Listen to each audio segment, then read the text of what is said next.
기도하겠습니다. 사랑과 은혜 하나님, 오늘 예배 가운데 주님 앞에 나옵니다. 하나님, 우리의 예배를 받아주시고 우리의 마음을 받아주시옵소서. 하나님 앞에 우리가 정결한 마음으로 나아가기 원합니다. 우리의 모습이 어떠하든지, 우리의 상태가 어떠하든지, 우리의 소유가 어떠하든지 주님 앞에 나아가게 하시고 하나님만 바라보게 하여 주시옵소서. 십자가로 우리가 정결한 삶을 살기 원합니다. 우리의 모든 죄를 깨끗게 되기를 원합니다. 하나님, 주님의 사랑으로 우리를 받아 주시옵소서.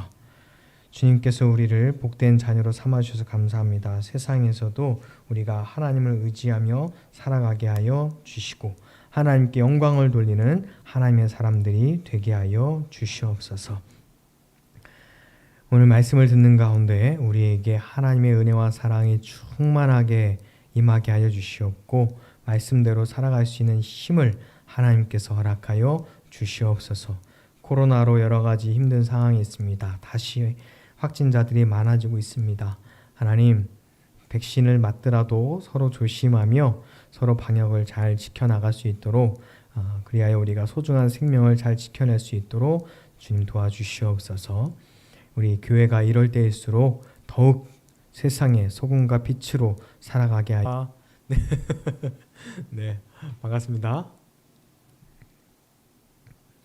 네, 오늘 기도할 나라 열방기도 시간에 기도할 나라는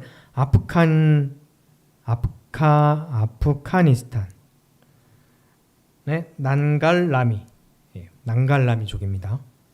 인구는 한 9,800 정도 되고요. 언어는 그란 갈리어. 이슬람교네요. 100%. 와, 진짜 복음화율이 하나도 안 있어요. 우리 기도 제목 참고하셔서 우리 아프가니스탄의 난갈라미를 위해서 함께 이 시간 기도하겠습니다. 사랑과 은혜 하나님 감사합니다. 아프가니스탄에 주 예수로 인한 영원한 평화가 임하게 하여 주시옵소서. 기독교 라디오 방송, 전도자료, 영화 예수 등이 난갈라미족에게 제공되게 하여 주시옵소서. 성경을 그란갈리어로 번역할 양질의 언어학자들이 일어나게 하여 주시옵소서. 하나님께서 꿈과 환상을 통하여 난갈라미족에게 당신 스스로 나타내시기를 원합니다. 사람이 접근해서 복음 전하기가 참 어려운 족속입니다. 성령께서 복음을 향한 난갈라미족의 마음을 부드럽게 하시고 여러 세대에 걸쳐 난갈라미족을 묶고 있는 영적 권세들과 세력들을 파하고 승리케 하여 주시옵소서. 예배와 중보기도를 통해서 어두움의 영을 깨뜨리도록 주님 역사하시고 난갈라미족 가운데 견고한 지역교회가 세워지도록 주님 역사하여 주시옵소서. 예수님의 이름으로 기도합니다. 아멘. 네, 오늘 보실 말씀은 마가복음 6장 1절에서 13절입니다. 마가복음 6장 1절에서 13절입니다.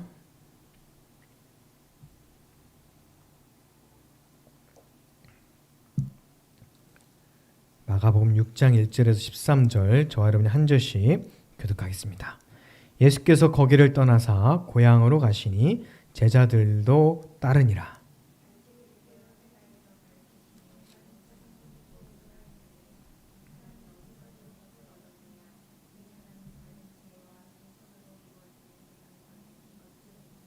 이 사람이 마리아의 아들 목수가 아니냐? 야고보와 요셉도 유다와 시몬의 형제가 아니냐?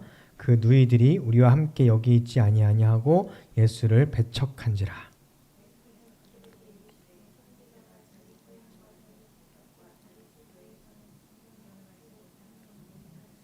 거기서는 아무 권능도 행하실 수 없어 다만 소수의 병자들에게 안수하여 고치실 뿐이었고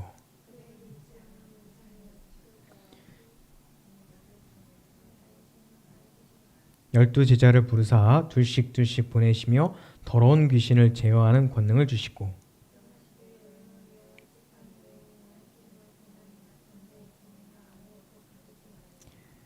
신만 신고 두벌 옷도 입지 말라 하시고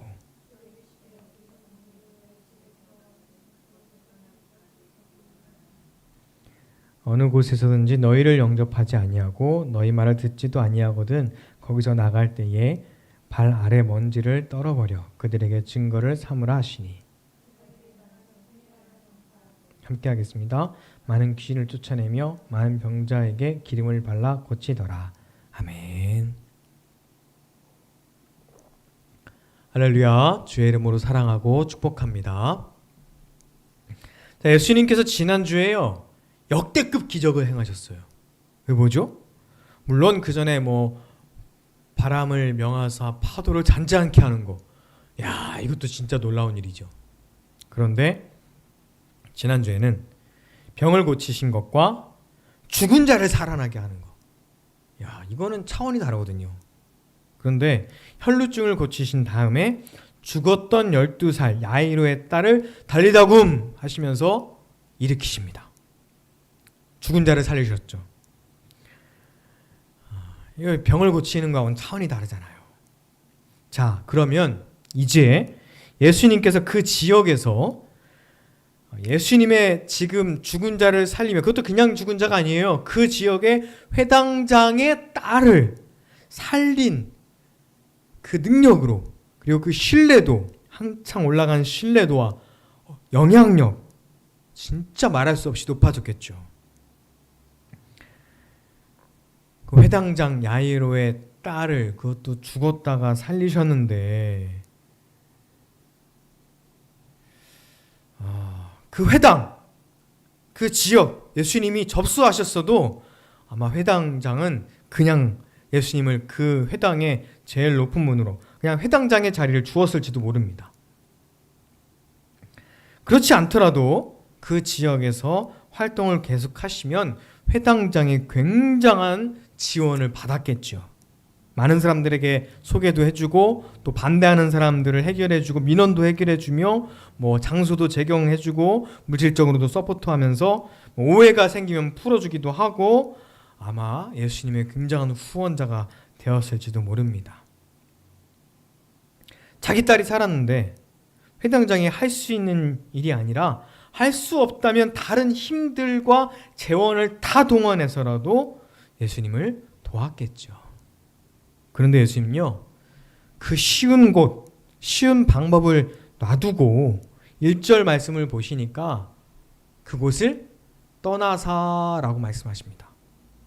그런데 하필 가시는 곳이 어디냐면 고향,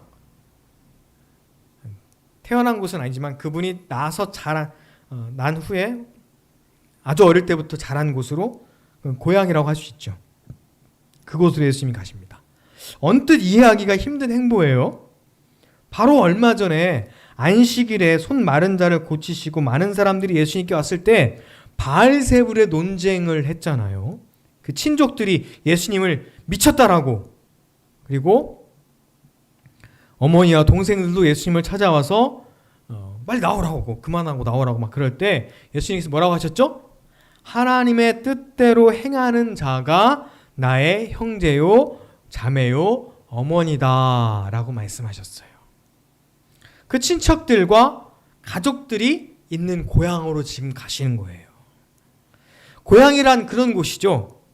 예수님의 어린 시절을 잘 아는 사람들의 대표주자들이 예수님을 찾아왔었지만 그곳에 가면 친척들만 있는 것이 아니라 친구들, 옆집 아저씨, 수많은 사람들이 예수님의 그 어린 시절을 아는 사람들이 있다는 거죠. 그나마 사람이 어렸을 때 칭찬받으면서 자랐다면 긍정적인 시선이 있겠죠. 그래도 어렸을 때를 기억하는 사람들은 쟤 누구 아들, 그런 기억이 선명하단 말이에요. 그런데도 부족한 모습을 기억하는 게 또 사람들이거든요. 저는 어릴 때 기억하면 제가 기억하기로는 주로는 착한 아이였던 것 같은데 그래도 사고친 이야기를 제가 전해드린 게 있어요. 뭐냐면 제가 어릴 때 걸어 다닐만 할 때 아버지께서 교회에서 교회학교 선생님을 하셨는데 아버지께서 그 아동분지 학생분지를 저를 이제 늘 데리고 하셨거든요. 어릴 때 어머니는 성가대를 하셨기 때문에. 그러면 제가 거기서 막 대설굽게 막 시끄럽게 그렇게 사고치는 아니었지만 막 걸어다닐만 하고 하니까, 그리고 또 우리 아빠가 딱 선생님으로 딱 계시니까 걸어다니면서 뭔가 붙잡고 걸어다니고 뭐 하여튼 뭐 그랬는데 어느 순간 꽈당 하고 보니까 제가 그 이동식 칠판 그거를 밀다가 창문을 깼다. 그 얘기를 제가 전해 들은 게 있어요. 저는 기억이 없어요. 저는 기억이 없는데 하여튼 제가 어렸을 때 그렇게 창문을 칠판으로 깼다라고 하는 이야기를 전해 들은 기억이 납니다. 잘 모르고 그랬고요. 뭔가 하여튼 붙잡고 의지하고 막 걸었으니까. 그리고 뭐 아빠가 선생님이니까 마음 편한 것도 있었고, 몇 살 때 그랬는지 정확히 기억이 안 나요, 진짜. 자, 아무리 칭찬받으며 자라고 그 사람의 어렸을 때를 기억하는 사람들이 그 어렸을 때 시점을 대부분 머물러 있어요. 그때 그러면서요. 그 사람을 처음 만났을 때를 대부분 머물러 있는 경우가 많거든요. 제가 대학교 2학년, 3학년 때 신입생으로 들어온 후배들 보면 그분들도 벌써 40이 넘은 목사님들인데 지금 보면 그냥 그때 신입생 같아요. 여전히 후배가 네가 벌써 40이야? 저도 그 정도 40을 넘었는데 같이 생각해보면 같이 이렇게 나이 먹어하고 몇 살 차이도 안 나는데 그냥 마냥 어린 것 같이 보이고 신입생처럼 보이는 거죠. 이게 언제 내가 그 사람을 처음 봤느냐라고 하는 인상이 사람에게 딱 박혀 있다는 거예요. 그러니까 누군가 나를 어렸을 때 봤다면 어렸을 때 나를 봤던 그 시선과 그 추억이 나를 투영하고 있겠죠. 심지어 예수님은요, 어렸을 때 나사렛에서 자랐던 모습을 기억하겠죠. 그런 고향으로 지금 제자들과 함께 가시는 거예요.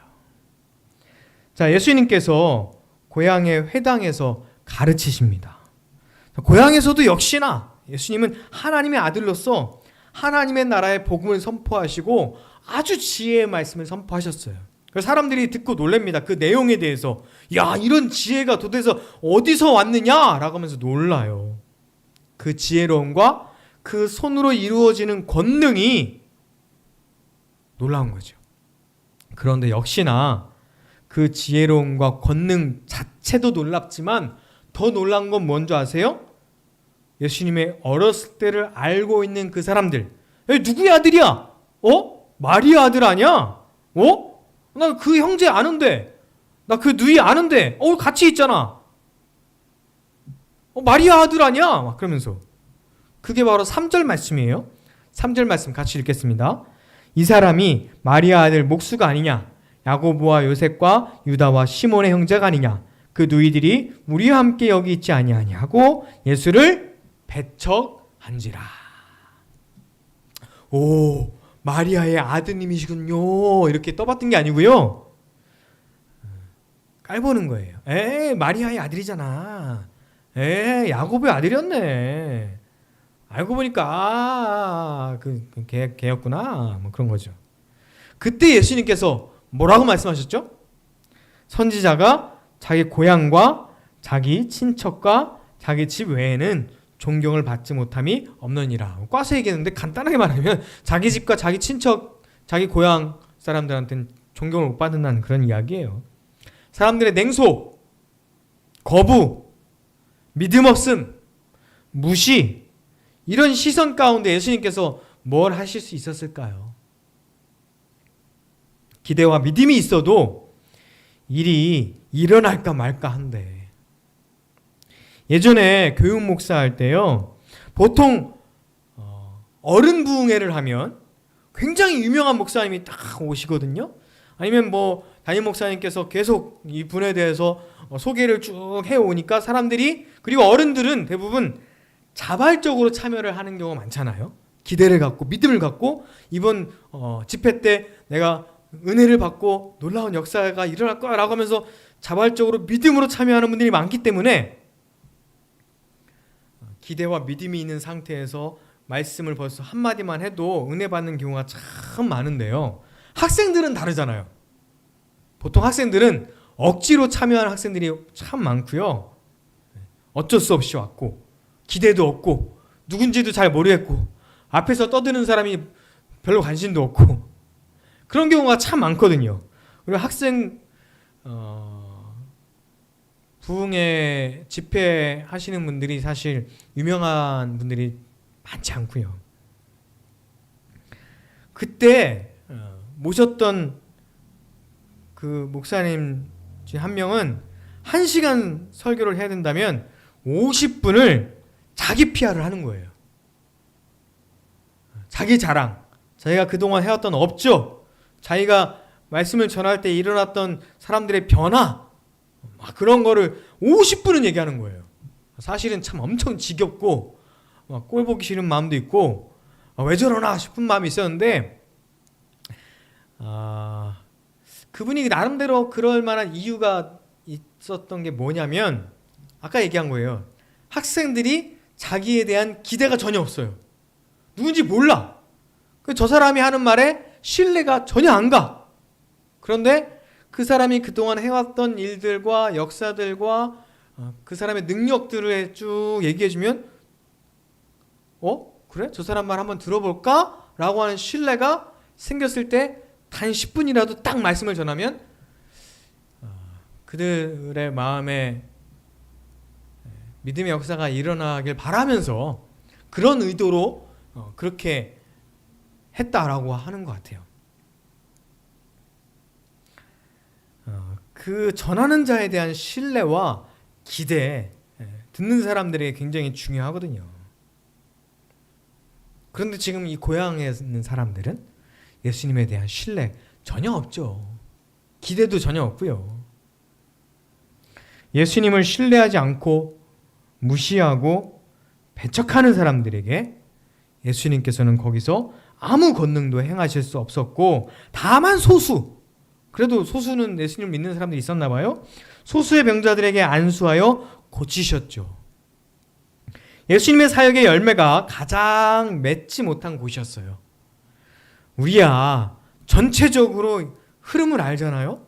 예수님의 다른 곳에서의 사역의 열매도 압니다. 전지적인 독자의 시점으로 이미 예수님의 스토리를 아는 사람들은 여기 고향에서 지금 이 시점에 아무 역사가 일어나지 않고 사람들에게 배청을 당하였어도 예수님은 다른 곳에서 또 역사하시며 결국은 십자가 지실 것이다 라는 것을 우리는 알지만, 물론 예수님도 하나님의 아들로서 아실 수도 있었지만 그냥 사람이었다면, 그리고 인간으로 오셨기에 그 시점, 그 배척당하는 시점, 그 무시당하는 시점, 그냥 그 시점, 그 순간만 생각한다면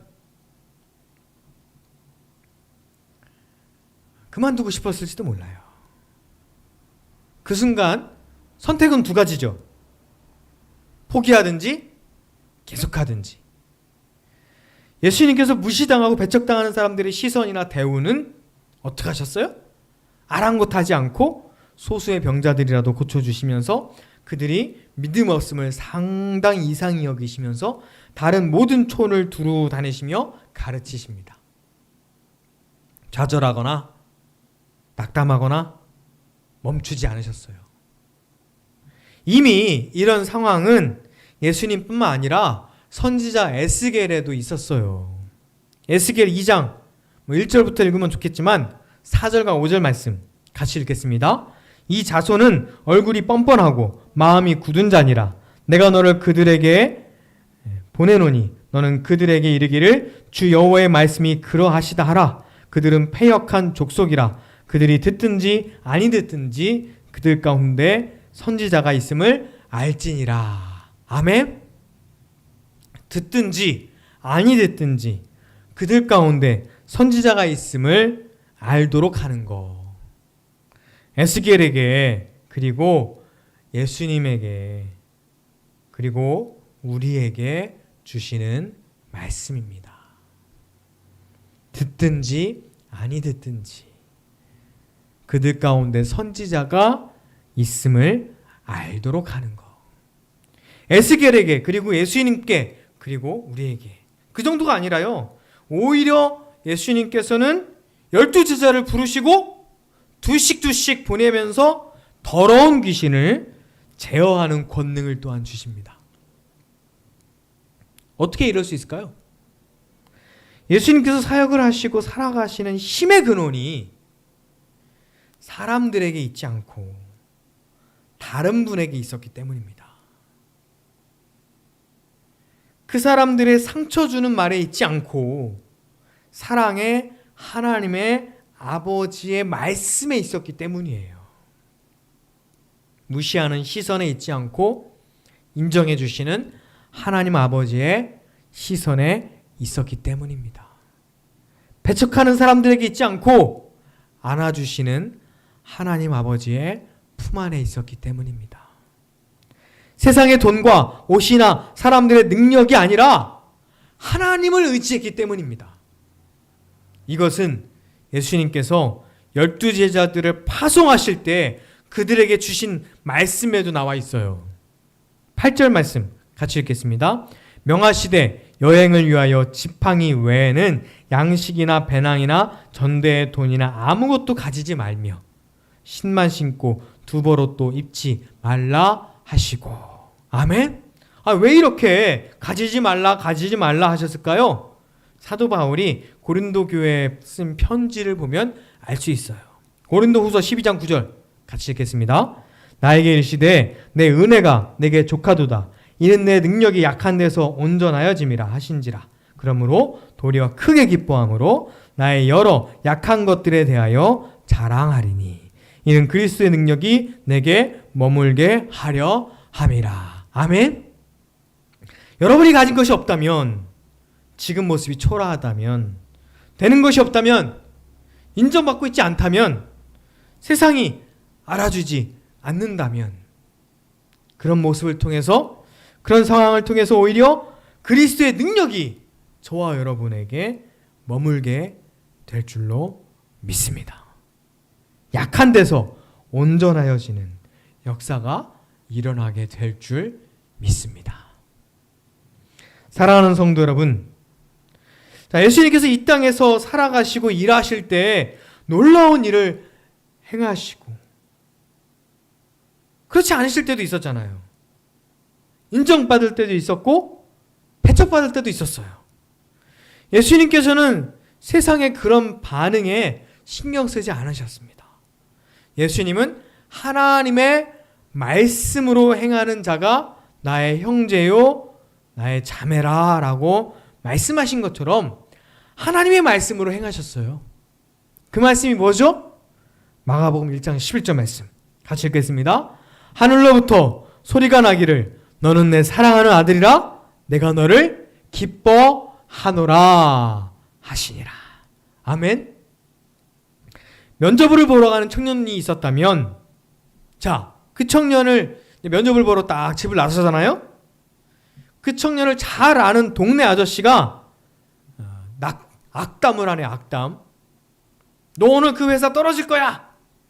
자, 근데 그 말이 실질적으로 영향력이 있어요, 없어요? 물론 그 말을 듣고 멘탈이 무너질 수는 있겠지만 그 사람, 동네 아저씨, 나를 잘 아는 그 동네 아저씨가 그 회사의 당락을 결정하는데 아무런 영향력을 미치지 않아요. 그냥 하는 말이에요. 그죠? 그 사람 면접관도 아니고 그 회사 오너도 아니기 때문이에요. 아니면 사장은 사장인데 내가 면접 보는 그 회사가 아니라 다른 회사의 사장님, 그 사장님이 나의 그 면접의 결과에 영향을 미칠 수 있어요, 없어요? 없어요. 나를 합격을 시키고 떨어뜨리고는 누가? 내가 지원한 그 회사의 면접관, 그 회사의 사장님이 결정하는 거예요. 그죠? 누구의 말만 들으면 되는 거예요. 내가 지원한 회사의 주인의 말만 들으면 되는 거예요. 그래서 그 회사에 지원하는 사람들이 합격을 잘하려면 비결이 있어요. 뭘 잘 보라고 그래요? 그 회사 홈페이지 들어가서 그 회사의 창립 이념, 그 오너의 창립 이념, 혹은 신년사, 올해 어떤 방향으로 갈 거냐, 그 회사의 미래, 이런 것들이 쫙 나와 있대요. 그거를 잘 숙지하고 그걸 잘 이해하고 가면 면접이나 지원할 때 훨씬 더 도움이 된다고 그러네요. 자, 하여튼 예수님도요, 하나님께서 내 사랑하는 아들이요 기뻐하는 자라 라고 하는 이 말씀을 붙잡고 포기하지 않으시고 십자가의 길을 끝까지 가셨습니다. 예수님처럼 저와 여러분도 어떤 거절에도, 실패에도, 무시하는 시선에도, 혹은 세상을 의지하지 말고, 사람들의 말에 좌절하지 말고, 오직 하나님의 말씀에 힘입어서 승리하시는 저와 여러분 되길 주의 이름으로 축원합니다. 듣든지 아니 듣든지 에스겔 선지자처럼, 그리고 제자들처럼 예수님께서 주시는 권능으로 복음을 전파하며 능력을 행하는 저와 여러분 되기를 주의 이름으로 축원합니다. 기도하겠습니다.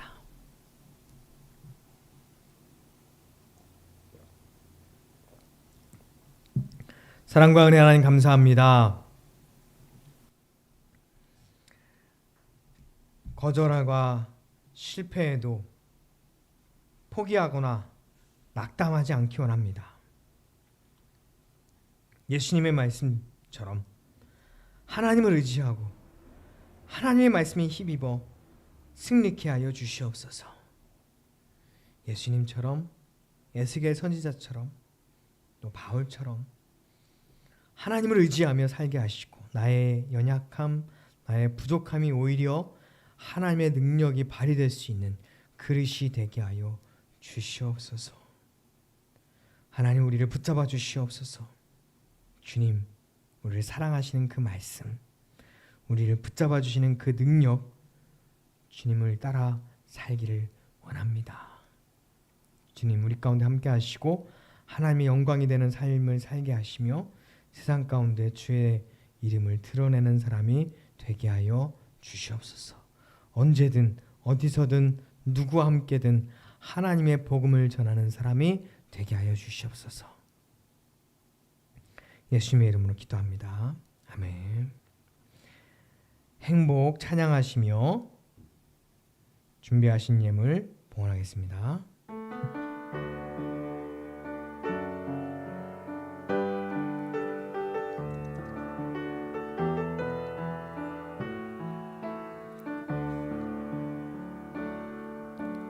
화려하지 않아도 정결하게 사는 삶, 가진 것이 없어도 감사하며 사는 삶, 내게 주신 작은 힘 나눠주며 사는 삶, 이것이 나의 삶의 행복이라오.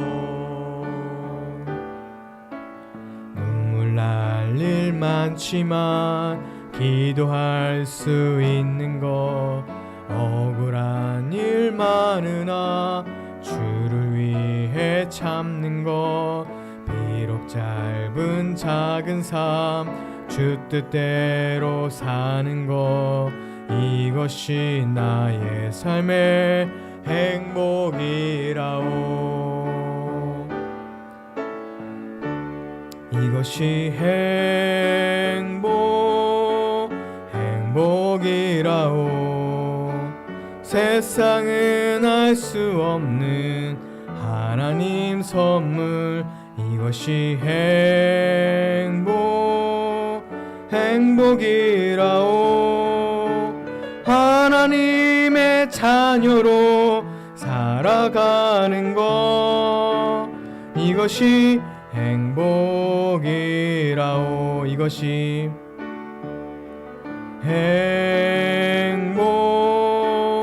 행복이라오. 세상은 알 수 없는 하나님 선물, 이것이 행복이라오. 하나님의 자녀로 살아가는 것, 이것이 행복이라오. 하나님 감사합니다. 우리가 주님께 예물을 드립니다. 작은 것이라도 나눕니다. 하나님, 이 나눔으로 인하여 행복이 더욱 커지게 하여 주시옵소서. 세상이 줄 수 없는, 세상이 알 수 없는 하나님이 주시는 그 선물과 하나님이 주시는 그 말씀과 하나님이 주시는 그 사랑에 우리가 행복을 느끼며 힘을 받아서 승리하는 사람이 되게 하여 주시옵소서. 예물을 드린 손길을 주님 기억하시고 그들의 기도를 들어주시며 그들의 마음과 그들의 삶 가운데 하나님의 사랑과 능력이 임하게 하여 주시옵소서. 그들의 예물을 통하여 진리교회가 든든히 서게 하시고 그들의 예물을 통하여 하나님의 나라가 선포되게 하시며 그들의 예물을 통하여 우리의 예물을 통하여 복음이 전파되게 하여 주시옵소서. 이제는 우리 주 예수 그리스도의 은혜와 하나님의 크신 사랑과 성령의 함께 하심이 오늘 예배를 드리는 모든 사람들에게 이제부터 영원토록 함께 하시기를 간절히 축원하옵나이다.